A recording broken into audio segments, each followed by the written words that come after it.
ಸದಾಕಾಲ ತಂದೆಯವರ ಪರವಾಗಿ ಯಡಿಯೂರಪ್ಪನವರ ಪರವಾಗಿ ಎಲ್ಲ ಸಂದರ್ಭದಲ್ಲೂ ಕೂಡ ಬಹಳ ಗಟ್ಟಿಯಾಗಿ ಧ್ವನಿ ಎತ್ತಿರ್ತಕ್ಕಂಥ ಜಗದ್ಗುರುಗಳು ರಂಭಾಪುರಿ ಶ್ರೀಗಳು.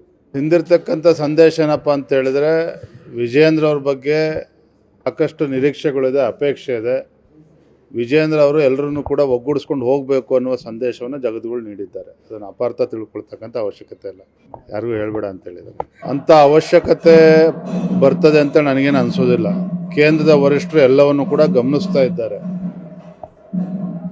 ಎಲ್ಲವೂ ಕೂಡ ಒಂದು ತಾರ್ಕಿಕ ಹಂತಕ್ಕೆ ಬರ್ತಕ್ಕಂಥ ಸಂದರ್ಭದಲ್ಲಿ ಈ ರೀತಿ ಸಭೆಗಳನ್ನು ಮಾಡ್ತಕ್ಕಂಥದ್ದು, ಸಮಾಜದ ಸಭೆ ಮಾಡ್ತಕ್ಕಂಥದ್ದು ಸರಿಯಲ್ಲ. ಇದು ನೀವು ಮಾಧ್ಯಮದವ್ರು ಕೇಳ್ತಾ ಇದ್ದೀರಿ, ಏನೋ ಬೂಟಾಟಿಕೆಗೆ ಮಾತನ್ನು ಹೇಳ್ತಾ ಇಲ್ಲ. ಖಂಡಿತ ನಾನೇ ಒಬ್ಬ ರಾಜ್ಯದ ಅಧ್ಯಕ್ಷನಾಗಿರುವ ಈ ಸಂದರ್ಭದಲ್ಲಿ ಈ ರೀತಿ ಜಾತಿ ಸಮಾವೇಶಗಳನ್ನು ಮಾಡ್ತಕ್ಕಂಥದ್ದು ಯಾವುದೇ ಕಾರಣಕ್ಕೂ ಪಕ್ಷಕ್ಕಂತೂ ಲಾಭ ತರೋದಿಲ್ಲ. ಹಾಗಾಗಿ ಇದು ಈ ರೀತಿ ಸಭೆಗಳನ್ನು ಮಾಡಬಾರ್ದು ಅನ್ನೋ ಹೇಳಿಕೆನ ಅವತ್ತೂ ಕೂಡ ಕೊಟ್ಟಿದ್ದಾನೆ, ಇವತ್ತು ಕೂಡ ಅದರ ಬದನಾಗಿದ್ದೇನೆ ಆ ಹೇಳಿಕೆಗೆ. ಅಧಿವೇಶನ ಮುಗಿತಿದ್ದಂಗೆ ಎಲ್ಲರ ಜೊತೆ ಚರ್ಚೆ ಮಾಡ್ತಾನೆ. ಆ ರೀತಿ ಯಾವುದೇ ಒಂದು ಅಧಿವೇಶನಕ್ಕೆ ಸಮಾವೇಶಗಳಿಗೆ ಅವಕಾಶ ಖಂಡಿತ ಇಲ್ಲ, ಭಾರತೀಯ ಜನತಾ ಪಾರ್ಟಿಲಿ ಅವಕಾಶ ಇಲ್ಲ.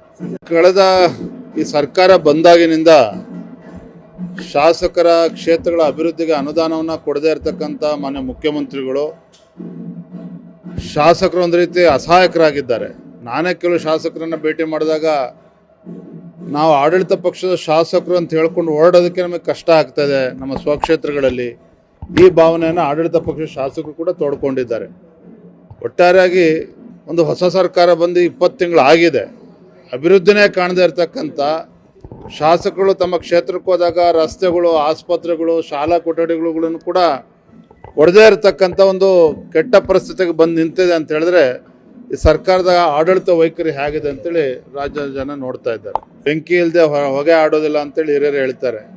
ಇಂಥ ಒಂದು ಗಂಭೀರವಾಗಿರ್ತಕ್ಕಂಥ ಪ್ರಕರಣ ಯಾರ್ದೋ ಬೆಂಬಲ ಇಲ್ಲದೇ ಆಗೋದಕ್ಕೆ ಸಾಧ್ಯ ಇಲ್ಲ.